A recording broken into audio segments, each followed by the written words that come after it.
Olá, estamos aqui no nosso primeiro episódio do podcast Conversações Livres.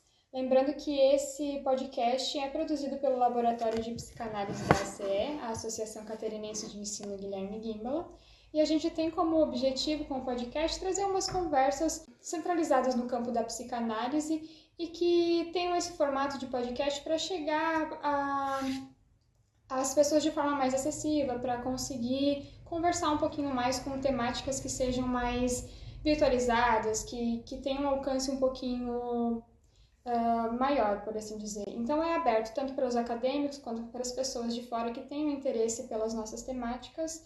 E a gente está aqui hoje com a Cristiane Silva, que é a nossa primeira convidada, ela que é psicóloga clínica, psicanalista em formação, que atua com crianças, adolescentes e adultos. Então o nosso tema de hoje vai ser sobre o brincar e as telas, que é um tema que está aí bem na atualidade, né, Cris? E a psicanálise tem, então, que se haver com esses temas também para dar conta dessas demandas que chegam até o consultório nos dias de hoje. Tudo bem, Cris? Sim, tudo bem. Queria agradecer o convite, né? É sempre muito gratificante poder transmitir um pouco daquilo que eu vivencio, não só na prática clínica, mas também no que eu estou estudando, né? Sim, Essa temática das telas, ela surge por conta da finalização de uma pós-graduação, né, que eu fiz, e aí eu queria escrever a respeito de algo que me impacta na clínica, né? Que eu entendo que amarrar a teoria e a prática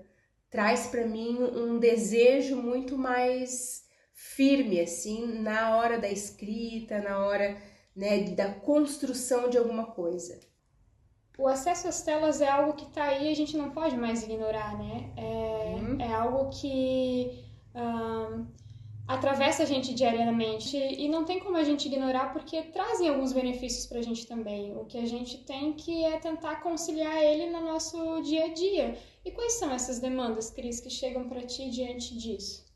Então, o que eu venho percebendo é sobre o impacto do uso das telas na primeira infância, né? Então, lógico que também dei uma rodeada um pouco na questão da adolescência, mas na primeira infância, por conta de o sujeito ainda estar em constituição e dos impactos do uso das telas na constituição da criança, né? Então, isso é algo que me preocupa no sentido, né? As telas estão aí. Claro, não tem mais como a gente voltar atrás, não é disso que se trata, não é uma fala de uma nostalgia de que antigamente, né, era melhor, não é disso. E sim de a gente poder se questionar hoje a serviço do que as telas estão, assim, né? O que elas estão produzindo, qual é o lugar da tela na educação de uma criança. Sim, exatamente, porque é muito comum a gente ver, né? Por exemplo, você sai para jantar num restaurante, você vê que tá o pai, a mãe, a criança e tem uma tela ali. Então, qual é o lugar dessa tela? Qual é a função que essa tela está ocupando ali naquela mesa, né? Será que é o momento adequado? Será que não é? Essa mobilidade que a internet tem hoje permite com que a gente tenha acesso a ela o tempo todo e fica difícil a gente não ter ou a gente evitar de usar. Claro, quando eu faço a primeira entrevista com os pais, né? Essa é uma pergunta que eu faço. Né? Quanto tempo que a criança fica na tela, se fica muito tempo, como é que é a relação do mundo digital dentro desse sistema familiar. Né? E o que eu mais escuto é, não, a gente usa e geralmente, como tu fala do restaurante, a tela está no lugar de uma babá. Né? Enquanto os pais estão fazendo milhões de coisas, as crianças estão paradas, quietas. Não demandam, não perguntam, não fazem nada, ficam ali com a tela. E isso é muito prático, né, para os pais, porque de fato a gente tem que fazer um monte de coisa, tem que arrumar, tem que fazer a janta, tem que terminar alguma coisa do trabalho, e essa criança fica ali, não demanda nada, né, e ok. Só que qual que é o impacto disso? Né? O que a tela produz, assim? Eu venho lendo alguns filósofos como Chun Han, que ele escreveu Sociedade do Cansaço, né? Os últimos 2 foi Não Coisas e A Crise da Narração. 2 livros excelentes, são livros pequenos, que falam justamente disso, assim, desse impacto. E outros grandes psicanalistas que falam sobre o tema, que Julieta Jerusalinski, o próprio Christian Dunker, a Leda Bernardino, todos eles falam muito sobre o impacto da tela na Constituição, porque a tela vem ocupando o lugar desse outro, né, que deveria estar ocupado da educação da criança. Tem um livro que é do Michel Desmourget, né, A Fábrica de Cretinos Digitais. É um livro de 2023, super recente, né, e ele fala que uma criança, é uma pesquisa, né, isso é um fato, uma pesquisa, feita nos Estados Unidos, que uma criança de 0 a 1 ano, 0 a 1, ou seja, no auge da Constituição, né, do tempo de Constituição, fica aproximadamente 50 minutos diários em frente à tela. Nossa! 50 minutos, tá? Isso depois vai aumentando exponencialmente, mas de 0 a 1 ano ela fica 50 minutos diante da tela. Porque ainda de 0 a 1 ano seria um tempo estipulado pelos pais, né? Porque a criança ainda não tem aquela autonomia para exigir aquilo e para nomear exatamente o que ela quer. Exato. Então é algo estipulado pelos pais. Isso, fica aqui quietinho que daí eu vou fazer alguma coisa, né? Então, enfim, não é uma demanda da criança, certo? Sim. E o que acontece, né, diante desse tempo que a criança está na tela? Por quê? Mas é que uma criança pequena precisa de estímulo, precisa, né, de coisas para se desenvolver. E uma tela não estimula com tanto de palavras, com tanto de imagens, sons, cores? Não é estímulo isso? Não é no sentido da estruturação psíquica, porque a tela não conversa com a criança, né? Ela não dá um lugar para a criança. A criança é um sujeito passivo diante da tela. E ele diz que uma criança que fica diante da tela, esse tempo, 50 minutos diários, ela deixa de escutar mais ou menos 200 mil enunciados. Nossa! Que é o que aconteceria na relação com o ser humano. Sim. Entende? Então, olha a interferência que isso dá no campo da linguagem. Ou seja, a criança sabe que não é a mãe, mas representa a mãe. Tem um cheiro, tem uma textura, né? Tem uma história. Vai trazer memórias de um momento que estava com a mãe. E aí o Chun Han pergunta, mas e a tela não pode ser um objeto transicional? Né?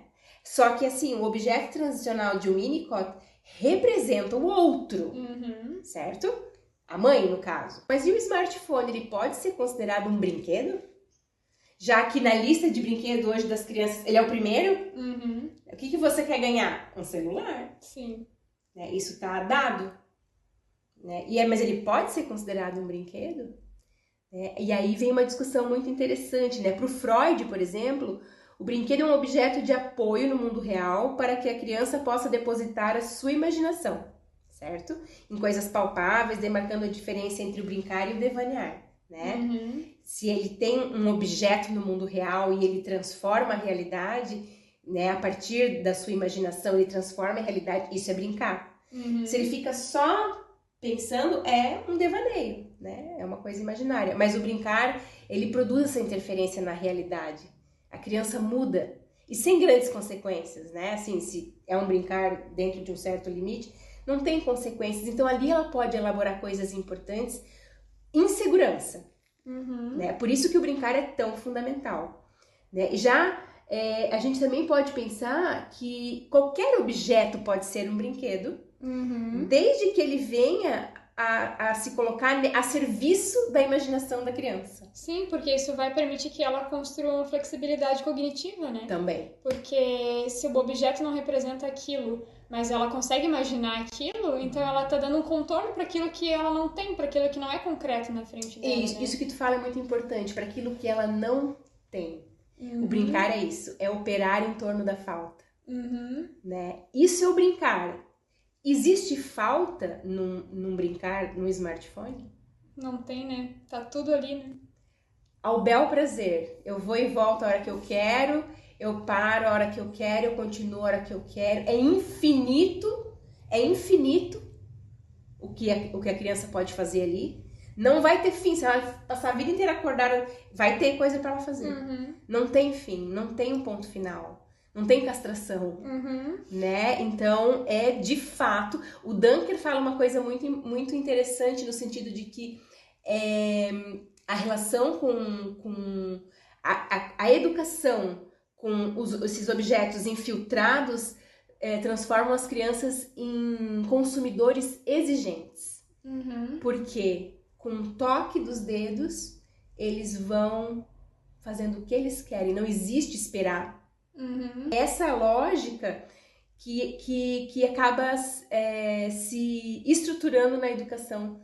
E esse é o objetivo, né? Se a gente for olhar de um sistema capitalista, que é isso, consumidores exigentes. Exatamente, que estão sempre insatisfeitos, Isso. que querem sempre Querem mais, que consomem muito rápido. Essa é a lógica. Na clínica, o que eu percebo? Que foram os starts, assim, né, para eu ir pensando, que foram me convocando a escrever. Por exemplo, as crianças hoje chegam aqui na minha sala e pegam um brinquedo, daí olham, pegam outro, daí olham, pegam outro, daí olham. Não tem uma brincadeira, né? Não tem um início, meio e fim. Para essas crianças que eu sei que estão super imersas nesse mundo. Porque tem toda uma outra comunidade de pais que cuidam disso muito, que as crianças não têm muito acesso, mas tem uma outra comunidade de pais que às vezes precisam ter isso como um apoio, né? E aí a gente vê essas crianças numa hiperatividade, ou seja, operando nessa lógica do vai deslizando o dedo na tela, vai baixando os brinquedos do armário. Se tem um jogo que, esse jogo aqui tem que ler regra, já não quero. Porque ler regra é o passo a passo, né? É o que o Lacan fala do instante de olhar, tempo de compreender, momento de concluir. O tempo de compreender tá, achatado, ninguém tem mais paciência, né? Então, assim, tem que ler a regra, então eu não quero. Não, eu gosto de fazer, não gosto de pensar, já escutei isso, tá? Aí o que mais? Uma vez um menino veio com entrou com o celular na sala, nem olhou pra mim, ele entrou, deu, o que tu tá jogando aí? Ele, tô jogando futebol. Daí ele, tu quer ver? Eu, claro, quero ver, me mostra. E aí ele pegava e deslizava o bonequinho dele e o bonequinho dele fazia o gol. Aí quando aí ele, fiz gol, daí ele ganhava lá os pontos, e quando não fazia, ele reiniciava, daí ele ia lá. Só que ele não passava a bola pra ninguém. Eu falei, não precisa passar a bola pra ninguém, ninguém pode te ajudar. Eu falei, não, aqui não precisa. E aí esse menino numa outra sessão chega muito bravo, dizendo que os amigos não passavam a bola pra ele no futebol. Eu falei, mas por que eles não te passam a bola? Tu não conversou com eles? Eles dizem que sou eu que não passo. E daí ninguém quer jogar comigo. Aí a gente vai vendo essa lógica de Sua Majestade o bebê que tem dentro das telas, né? É só o dedinho da criança e ela comanda tudo. O próprio Chun Han, ele complementa que nessa lógica do smart, né? Smartphone, Smart TV, o que aprofunda aí é um sentimento de solidão enorme, né? Porque o outro não faz parte. Sim. Né? Então isso a gente vai vendo dentro do consultório. Uma impaciência, uma intolerância, a coisa tem que ser pronta. Esse brinquedo não faz nada? Tipo, não, a gente que tem que criar para fazer. Né? Aí, os booms de diagnóstico de autismo, déficit de atenção, hiperatividade, transtorno opositor desafiante, né? Que também é um dos diagnósticos aí que estão em alta, né? Porque, de fato, o que está sendo prejudicado com a entrada das telas na educação são as relações. Sim. O ser humano não consegue mais se relacionar com o outro diante de todos os empecilhos, desafios, desencontros, né? Os desencontros da própria linguagem, falou aquilo, entendeu aquilo outro. Tudo é bullying, tudo é... Entende? Acaba acontecendo aí uma série de distorções que a realidade fica insuportável. O Michel, no Cretinos Digitais, lá, né, na fábrica de cretinos digitais, ele fala dos nativos digitais, que eu trouxe no início, né? E ele fala que, assim, é muito pequena a porcentagem de crianças e adolescentes que usam as telas para algum tipo de informação, para acessar, né, algum tipo de informação, algum tipo de construção de algum conteúdo. A maioria é para entretenimento, né? A grande maioria são jogos, vídeos, redes sociais e que o uso para escrever, conversar e criar conteúdo é irrisório. E ele fala que a própria... Ele chama como desoladora a capacidade desses sujeitos de construir alguma coisa. Um pensamento, que seja uma crítica, né? E ele acaba dizendo, né? Isso tudo que a gente está vendo é uma ameaça à democracia. Uhum. Porque a democracia, ela se faz de sujeitos críticos, que escolhem quem quer que represente eles. Uhum. Né? Só que para ter crítica a gente precisa ter conhecimento, construção, argumento. Uhum. E hoje tá tudo no chat GPT, tu vai lá, fala, ele te manda tudo. Que é bom para algumas coisas, mas tudo precisa saber usar, né? O Dunker ainda aponta assim, a lógica smart, ela transforma os sujeitos em seres dependentes e viciados. Sim. Porque querem sempre mais daquilo, Isso. querem sempre a coisa instantânea, né? Uhum. Tudo que tem que demandar um pouquinho mais de esforço não vale a pena. Ela atende às necessidades, agrada e é permissiva. E seu excesso de presença não impõe o silêncio. Ao contrário, nos convida a comunicar opiniões, preferências, necessidades e desejos, pondo em ação de forma invisível uma relação de dominação amigável, entre aspas, no qual o sujeito se sente livre, mas na real ele está sendo aprisionado nessa lógica da facilidade. Sim, ele está sendo livre até que ponto, né? Então vamos encerrando o nosso episódio hoje. Cris, muito obrigada pela sua participação aqui no Conversações Livres. Espero que a nossa conversa aqui possa inspirar outras pessoas, possam instigar outras pessoas a buscar conhecer mais sobre essa demanda que está aí e a gente não pode mais passar batido ou ignorar. Esse uso excessivo de telas precisa ser revisto e precisa ser conscientizado. Muito obrigada, viu? Eu que agradeço o convite e fico à disposição aí, né, para qualquer outra demanda que tenha, que eu possa contribuir. Tá bom? Obrigada. Obrigada.